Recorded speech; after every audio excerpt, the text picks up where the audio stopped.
ఇవాళ మనం ప్రెగ్నెన్సీలో తాటి ముంజలు తినచ్చా అన్న దాని గురించి తెలుసుకుందాం. తాటి ముంజల్లో మనకి వాటర్ కంటెంట్ అనేది చాలా ఎక్కువగా ఉంటుంది.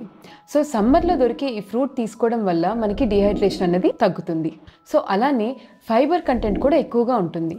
సో దానివల్ల మలబద్ధకం అన్నది మనకి తగ్గుతుంది. తాటి ముంజల్లో ఎన్నో పోషకాలు ఉంటాయి. వైటమిన్స్ కానీ, మినరల్స్ కానీ, వైటమిన్ ఏ కానీ, వైటమిన్ సి కానీ, vitamin E, vitamin K and biotin కానీ, ఫోలిక్ యాసిడ్ కానీ ఇవన్నీ ఎక్కువగా ఉంటాయి. సో ఇన్ని పోషకాలు ఉన్న ఈ ఫ్రూట్ తీసుకోవడం వల్ల మనకి ఇమ్యూనిటీ అనేది పెరగడం, మనకి స్కిన్ హెల్దీగా ఉండడం, ఇలాంటి ఉపయోగాలన్నీ ఉంటాయి. సో ఇవి ఒక్కటే కాదు, మనకి కాల్షియం కానీ, ఐరన్ కానీ అండ్ పొటాషియం కూడా తాటి ముంజల్లో ఎక్కువగా ఉంటుంది.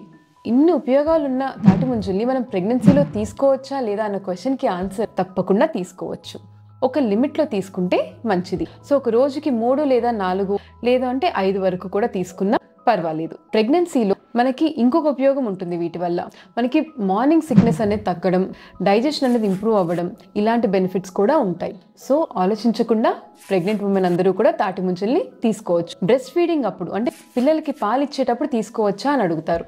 పిల్లలకి పాలిచ్చేటప్పుడు కూడా తీసుకోవచ్చు. బ్రెస్ట్ మిల్క్ క్వాలిటీ అన్నది మనకి దీనివల్ల పెరుగుతుంది. షుగర్ ఉన్న వాళ్ళు, ప్రెగ్నెన్సీ రిలేటెడ్ షుగర్ ఉన్నా లేకపోతే నార్మల్గా డయాబెటిక్స్ అన్న వాళ్ళు తాటి ముంజలు తీసుకోవచ్చా అంటే ఖచ్చితంగా తీసుకోవచ్చండి.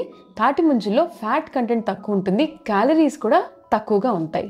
సో ప్రెగ్నెంట్ వాళ్ళు, ప్రెగ్నెన్సీ రిలేటెడ్ షుగర్ ఉన్న వాళ్ళు కూడా తాటి ముంజల్ని హ్యాపీగా తీసుకోవచ్చు. Thank you.